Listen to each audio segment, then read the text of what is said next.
Et coucou, bonsoir. J'espère que vous allez bien, que vous avez passé une bonne journée. Voilà, c'est mon premier petit live en direct de 10 minutes. Donc il y en aura deux par semaine. Donc le prochain c'est vendredi à 20h30. Et donc je vais développer des petites pensées. C'est pas des gros enseignements, c'est des pensées parce que j'aimerais, mon objectif, mon ambition, c'est de vous emmener à la réflexion. Voilà, c'est important que l'on puisse se poser en ces temps de confinement pour que l'on puisse réfléchir. La parole de Dieu nous invite à méditer. Donc je vais vous proposer, durant tous ces petits lives que je vais faire deux fois par semaine, des sujets de réflexion. Et le but de ça, c'est pas de développer des nouvelles idées, hein. C'est le but vraiment, la finalité. Parce que quand on a un projet, il faut savoir où on va. Et là où je veux aller avec ce que je veux développer avec vous, toutes les soirées où je ferai des petits lives de 10 minutes, c'est de nous rapprocher, de nous ramener vers le Seigneur, vers cette communion intime qui parfois fait cruellement défaut parmi le peuple de Dieu. Donc ce soir, le sujet, c'est le besoin de relations. Alors, qu'est-ce qui fait que nous avons besoin de relations avec les autres, que ce soit dans la société, avec les amis, dans l'église aussi? Alors, il y a des thèmes que j'aborde où j'aime bien revenir, mais très longtemps en arrière. Et pour ça, je vais vous amener à la création. Ce besoin fondamental de la création, quand Jésus a créé l'homme, l'être humain, l'homme, Adam, ne pouvait pas rester seul. Donc il a fallu que Dieu lui donne un vis-à-vis. Et Dieu lui a donné Ève pour que l'homme puisse être en relation avec son vis-à-vis, avec un être qui lui était semblable. Dieu lui avait donné des animaux, Dieu lui avait mis dans ce beau jardin, dans la nature, mais l'homme ne pouvait pas avoir cette relation. Il n'avait pas quelqu'un qui lui ressemblait. Donc Dieu lui a donné Ève comme vis-à-vis. Et au-delà de l'aspect couple, chaque personne dans la société a besoin de vivre une relation. Et parfois, ce qui est compliqué dans les relations, c'est quand les gens confondent relation et communication. La communication, ce n'est pas la relation. Une relation qualitative se construit avec un lien qui est tissé au fil du temps. Ce qui fait la qualité d'une relation, c'est le lien. Ce qui donne du sens à cette relation, c'est ce lien parce que c'est indispensable. Et donc c'est un lien que nous pouvons avoir avec notre prochain, en considérant que l'autre, c'est une personne et pas un objet. C'est ça, je voudrais vous amener à réfléchir à cette relation de qualité qui est à notre portée, que nous pouvons développer le lien ou la relation objet. Dieu nous a tout donné en Jésus-Christ, son amour, parce que il nous considérait justement comme une personne et pas comme un projet. Dieu nous a montré l'exemple parce que lorsqu'il nous a envoyé Jésus-Christ, c'est pour qu'il puisse développer avec nous cette relation qui nous amène sur un projet commun. Et le projet commun, parce que c'est des thèmes que je reviendrai souvent, ce projet commun, c'est qu'un jour nos yeux verront Jésus.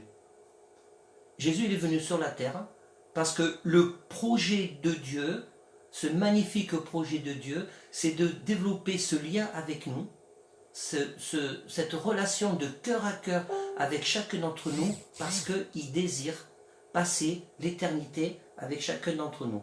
Et Dieu ne veut pas développer une relation d'objet, mais une relation de lien, une relation de personne. Alors, quelle est la différence entre un objet, une relation objet et une relation personne? Une relation objet, c'est un petit peu aussi ce qui peut se passer dans Facebook, il n'y a pas de souci, mais une relation objet, c'est je communique avec l'autre parce que j'ai besoin et c'est dans mon intérêt. Je fais quelque chose pour l'autre parce que je sais que j'aurai toujours un retour. Je communique avec l'autre par intérêt. Alors que le principe de la relation vraiment qualitative, de la relation de personne à personne, c'est que je tisse le lien en y incluant les intérêts et les besoins de l'autre. Donc c'est un échange permanent. Et quand nous considérons le type et le style de relation que Dieu veut avoir avec nous, nous nous rendons compte au fil de la parole de Dieu, lorsque nous la lisons, nous nous rendons compte qu'on est toujours là dans un échange. Dieu fait un pas, je fais un pas. Dieu met à notre disposition tout ce dont nous avons besoin. Et la question qu'il faut se poser dans ma relation avec Dieu, est-ce que je mets est-ce que je donne à Dieu tout ce qu'il attend de chacun de moi, tout ce qu'il attend de ma personne. Est-ce que nous donnons à Dieu tout ce qu'il attend de chacun d'entre nous? La relation qualitative dans le corps de Christ, dans l'Église, c'est pas uniquement se dire bonjour et dire je t'aime de l'amour du Seigneur. Parfois c'est des choses très très simples et on vit dans un monde où on cherche, j'ai l'impression que les gens cherchent à faire des choses compliquées alors qu'on peut faire simple. Juste le fait de dire comment tu vas, ou de demander des nouvelles d'un ami, de demander des nouvelles de... hop, j'éteins le vidéoprojecteur, il fait une couleur bizarre. Ou de demander des nouvelles de quelqu'un de la famille. Je me souviens de cet homme politique, alors je fais une petite parenthèse, Jacques Chirac, il était connu pour ses relations qualitatives. Il était capable de se rappeler des noms des gens qu'il avait rencontrés il y a un an en arrière, lors de ses campagnes électorales. Il était capable même de se rappeler des noms des épouses ou des enfants de certains de ses interlocuteurs. Et ça avait beaucoup marqué son entourage parce que c'était quelqu'un il avait cette qualité de la relation. Et parfois, dans le monde chrétien, chez les chrétiens, on oublie d'avoir cette qualité de la relation. Parce que on est dans une espèce d'autoroute de la société qui maintenant, on a été bien obligé de s'arrêter et de prendre l'air de repos pour nous poser. La relation, c'est de s'intéresser à l'autre, de s'intéresser qu'est-ce qui se passe dans ta vie. Est-ce que je peux faire quelque chose pour toi? Est-ce que qu'est-ce qui te gêne? Qu'est-ce qui te chagrine? De quoi tu as besoin? Et la relation qualitative aussi à l'autre, c'est pas uniquement de savoir ce que fait l'autre, mais c'est aussi de savoir l'écouter. Vous savez que lorsque quelqu'un a un fardeau sur le cœur, il m'est arrivé plusieurs fois d'écouter une personne et qu'elle me dise merci parce que tu m'as fait beaucoup du bien. Ben, j'ai rien fait, j'ai pas dit grand chose, j'ai parlé de prophétie, j'ai pas dit une parole, j'avais même pas encore prié, mais le fait d'écouter son prochain, c'est aussi rentrer dans un processus de relation qualitative. C'est vraiment un principe, c'est une règle. Et je voudrais vous laisser ce passage, Ésaïe 53, au verset 5. Je vais vous le lire, Ésaïe 53, verset 5. Juste cet extrait. Mais il a été blessé pour nos péchés, brisé pour nos iniquités. Le châtiment qui nous donne la paix est tombé sur lui, et c'est par ses meurtrissures que nous sommes guéris. Nous étions tous errants comme des brebis, chacun suivait sa propre voie, et l'Éternel a fait retomber sur lui l'iniquité pour nous tous. Amen. Ce passage-là que je viens de vous lire, c'est un des exemples nombreux, mais c'est un passage que j'aime beaucoup, que je prends plaisir à vous partager. C'est un des exemples nombreux qui nous rappelle le projet que Dieu a mis en place pour développer cette relation avec nous, cette relation de personne à personne. Dieu ne nous considère pas comme des objets. Le fait que nous vivions dans une période délicate et difficile, ça n'est pas que Dieu nous a oubliés et que Dieu est en train de nous regarder voir comment ils vont faire, c'est que Dieu désire c'est que Dieu désire que nous soyons disponibles pour pouvoir entendre sa voix. Je vais terminer en vous racontant un petit témoignage personnel très court. Il y a quelques mois, je partais au culte avec ma femme, on était tous les deux dans la voiture et j'étais presque au bord des larmes. Parce que je disais à ma femme, chérie, je me suis fait piéger un jour de la semaine, j'avais tellement de choses à faire et j'avais cette petite voix qui me disait et moi? C'était comme si Dieu me parlait, j'avais l'impression que Dieu me regardait, comme ça, les bras croisés, m'agitait à droite, à gauche, ça m'arrive de temps en temps, et puis je n'ai pas pris le temps de me poser pour écouter le Seigneur.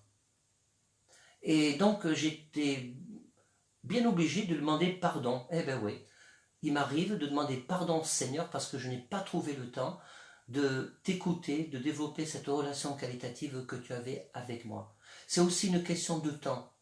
Et ce qui est formidable, c'est que quand je reviens au Seigneur, je vous invite vraiment à suivre cet exemple, quand je reviens au Seigneur, j'ai ce sentiment tellement agréable. Ça me procure une énorme paix, ça me procure une énorme satisfaction parce que j'ai le sentiment que Dieu m'attendait et qu'enfin je me décide à rentrer dans sa présence et j'ai l'impression que Dieu fait ah, enfin, ben c'est à nous. Voilà. Et ça, c'est formidable d'avoir cette relation avec ce Dieu que vous pouvez considérer comme le papa, comme le confident, comme celui qui vous accueille avec un cœur ouvert. Donc retenez bien ceci, réfléchissez bien.